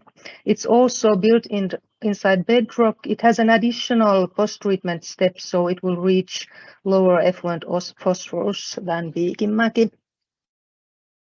You can see the treatment process at Viikinmäki. So we have the kind of typical pre-treatment steps, an activated sludge process with pre-denitrification, and then biological filters for enhanced nitrogen removal. And the phosphorus removal is based on chemical precipitation using ferrous sulfate. And biogas is digested in mesophilic digesters, and we have gas engines where we produce heat and electricity. And from energy point of view, of course, aeration is the biggest consumer of electrical energy, but also the inlet pumping station, or one of them, the one that's situated much lower than the beginning of the treatment process, is also a big consumer of electricity. And from the heat perspective, most of the heat we need goes for warming up the sludge before digestion, and most of the heat and the electricity that we use is produced from biogas. The sludge is dried and it's then composted and it's turned into soil products. It's used partially in agriculture, but mainly in landscaping. So electricity comes mainly from biogas, from the digestion of sludge, and we aim to use most of the biogas in the gas engines, which produce both electricity and heat. And we have also so-called ORC, organic Rankine cycle systems, which kind of squeeze out a bit of extra electricity from the heat of the exhaust gas of these gas engines. Then we have solar panels on both wastewater treatment plants and also on several pumping stations, which give us some extra electricity. And at the Bloomingmäki plant, there's also a water turbine in the effluent discharge. And in Viikinmäki, we can produce over 90% of the electricity that we consume. Bloomingmäki has just started. We estimate that at least 70% can be produced. Most of the heat also comes from the gas engines, and another important source of heat is heat recovery from various flows in several parts of the process. If we need more heat than can be produced from heat recovery or the gas engines, we need to put some of the biogas into boilers, which produce only heat. At Bloomingmäki, there's also a heat storage tank, and both wastewater treatment plants produce all the heat that they consume. So in order to kind of optimize the energy balance, to aim for producing all the electricity we need, there are steps for both kind of reducing energy consumption and maximizing energy production. The first thing in minimizing electricity consumption is monitoring. We have very detailed energy monitoring at the treatment plant. We get the energy consumption per process unit, but also for individual larger pieces of equipment, such as the compressors and the larger pumps. We have had many projects for optimizing the process, the oxygen consumption in aeration and air production and pumping, etc. And when we make investments, we always consider the energy efficiency. And to maximize the production of electrical energy, first of all, our original gas engines have all been replaced by new ones. They are bigger, the capacity is higher, but also the modern gas engines have higher electricity efficiency, so this has helped us a lot. We have added solar panels and increased their numbers. And also one thing that's very useful is that when we produce more heat and more electricity than we need, because the consumption and the production don't go hand in hand, they can be used at the nearby water treatment plant, also owned by us. And we can also sell some electricity to the market.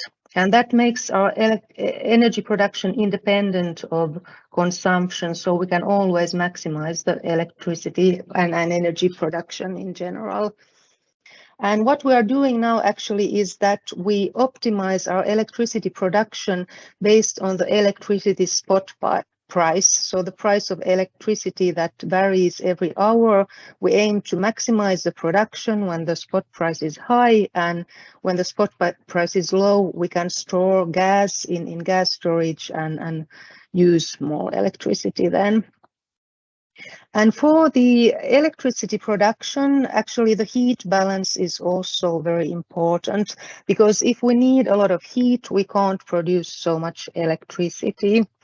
And some important parts in addition to heat recovery is having mechanical additional thickening of sludge before digestion, because that diminishes the sludge flow to digesters, which we need to heat. And also this year, starting this year, we also have new heat exchangers for digested sludge, so we can recover heat from there. And when we purchase energy, it comes from certified renewable sources, so it's fossil-free energy. And here you can see the development of our energy production and consumption and the self-sufficiency. So we have gone from less than 50% self-sufficiency to up to 97%. And then unfortunately, last year doesn't look quite that good. But so the main influencers for the increase in the self-sufficiency and electricity production is the renewing of the gas engines and also being able to provide electricity for the water treatment plant. Of course, I would love to show a graph where we had reached the 100%, which is where we aim, or preferably higher.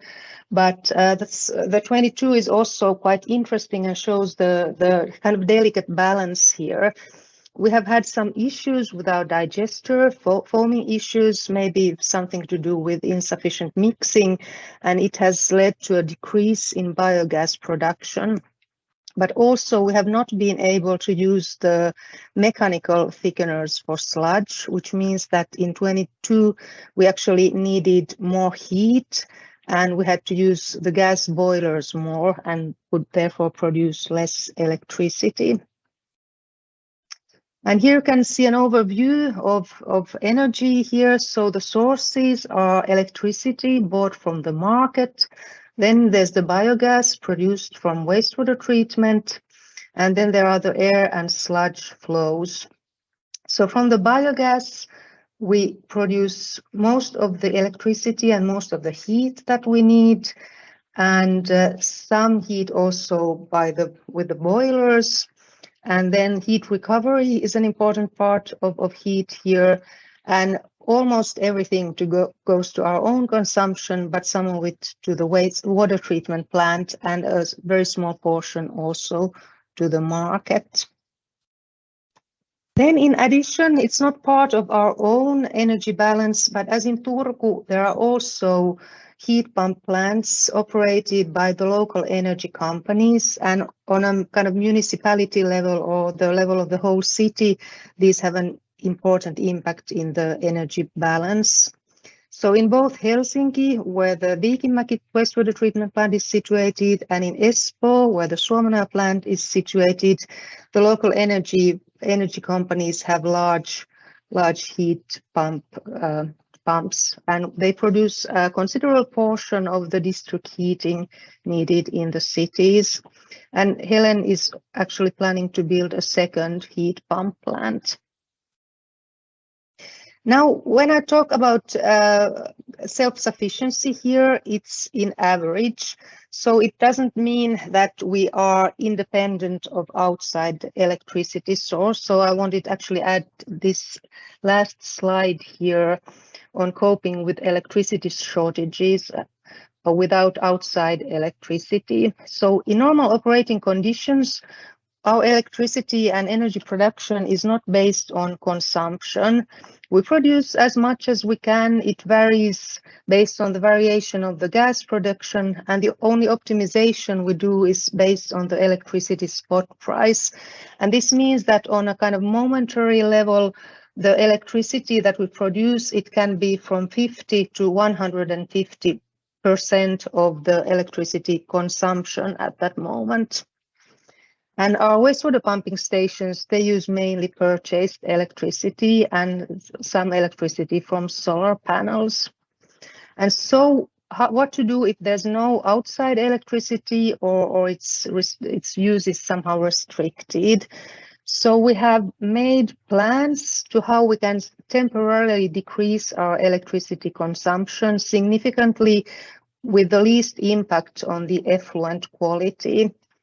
And this also requires standby generators for both wastewater treatment plants and portable standby generators for the pumping stations. We have classified our pumping stations based on their size and the storage capacity so that we know where we should put the portable generators to minimize the environmental impacts in case there was no electricity available. Also, at the Viikimäki wastewater treatment plant, we're actually planning to increase the storage capacity for biogas. The main reason is actually that we could do this spot price optimization even better than today. But of course, this would help us in electricity shortage situations. We also cooperate with the local electricity distributor. They know where our critical targets are situated, and if they would need to kind of set up local electricity shortages, they know where preferably it should not happen. And on the other hand, we have committed to temporarily decrease our electricity consumption if it would help the kind of total city situation. Thank you. These were my slides. Thank you. A new issue for the wastewater treatment plant is also the climate issue. So, Paula, you have a question?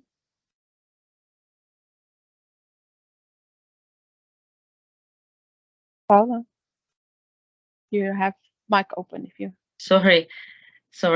Yes, and I hope that you were listening to the presentation by Eric Carlson earlier today, because when he mentioned that the energy consumption of the wastewater treatment plant energy production was like that they were producing much more, and I feel that maybe I'm looking at it and trying to measure apples and oranges. That if you were listening to him, can you say where's the difference? How between Finland and Sweden in these figures?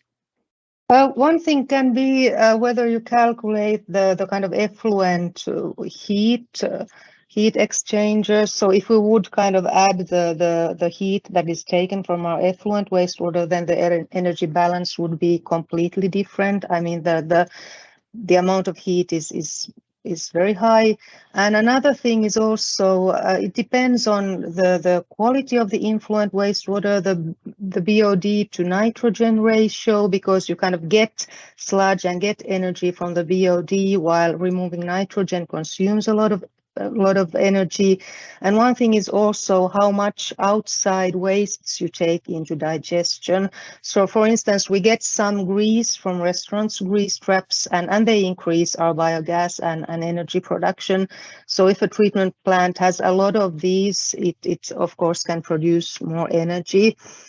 And one thing that also can impact is how efficient precipitation you have in the beginning of the process. So the balance between the raw sludge from influent wastewater and the excess sludge from the biological process also has an impact, because the raw sludge kind of breaks up more easily and you get more biogas from there. But so it can depend on many different factors. Yeah, thank you. Thank you. And Alexander has a question. Hello, Anna. Thank you for presentation. I have two questions. One question is maybe some similar. So you use solar panel, and what problems in using you have? Maybe snow, maybe some issues from birds and someone. Yes, so in winter we may have nearly nothing from the solar panels when they are covered in snow, and their total impact is quite small. I don't remember if it's like 1% of our energy consumption or something. So there are a small step towards the self-sufficiency, but I don't remember hearing problems directly, but we don't get much out of them in winter. Okay, thank you. And second question, maybe you hear about technology AAA. I'm sorry, now I didn't catch up. AAA technologies that improve working of primary settling, and we modernized primary settling that use low terms biology, low SRT, AAA technology. The problem with the pre-sedimentation is also that we want BOD for the nitrogen removal as well. So instead of, I'm not sure if I'm answering the correct question, but if we would kind of try to maximize the BOD removal in the pre-treatment, then we would need actually more alkalinity addition chemical in the biological process, because there would be less denitrification, and we would also need more carbon source in the post-denitrifying filters. So what's optimal for energy production is not necessarily optimal for kind of total economical perspective when you have to remove nitrogen. Okay, yes, I understand. That's why you add lime and methanol. Yes, yes. Okay, thank you very much. Are there other questions? If not, you can also ask questions to the latest speakers now, or you can send them by email directly to me or directly to some of the speakers, and or I will have also a form slide where you can send questions to speakers after the event. I have a couple of final words, and then we are at the end. Just a second.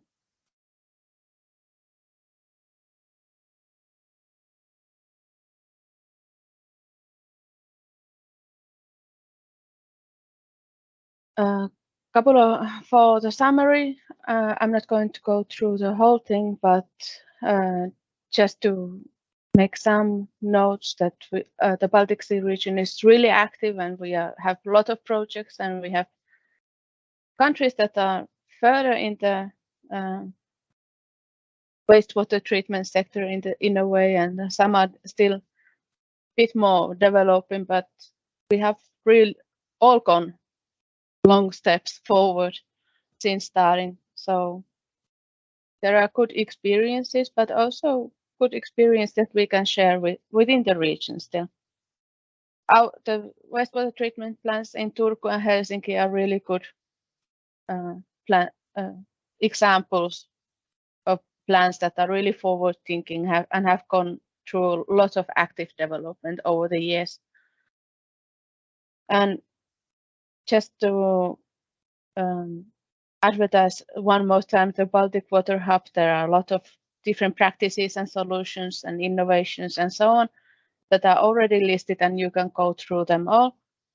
No need for registration, like Agnieszka was saying. And there are still issues that we are still addressing in the region. Reuse of water for drought situations. We are still figuring out how to recycle nutrients also in efficient and economical way. Hazardous substances are a rising topic that, for example, the Empress is addressing. And in a way, all the wastewater treatment plants are becoming a source of different resources, energy, nutrients, water, and there's still a lot going on in the sector. One of the questions that the audience sent before the event was regarding the industrial wastewaters discharged to the sewage system, and it was already addressed in a couple of times, but there are a couple of links that you can go through. Helcom has published a policy brief, and also there is a project called Better Efficiency for Industrial Sewage Treatment that both address the this question. So just to remind you that I will be uploading the recording to YouTube. First I will upload it without the subtitles, but hopefully in the future we will have also a version with Ukrainian subtitles there already. And hopefully we can find further ways for cooperation. UBC also will have an event about cooperating with Ukraine. We will have a workshop in Riga, Latvia in October. And really big thanks to our presenters and all the participants. And I really hope that we can see you again in the future and continue helping you and cooperating and so on. And so there's emails to me, Anshe, Przemusna. We are all the coordinators for the policy area Nutri, so we are ready to help you with any issues and or requests related to Nutri or wastewater or cooperation or anything like that. So big thanks to everyone and see you again in the future. Thank you, Elsie. Thank you. Thank you, everybody. Thank you.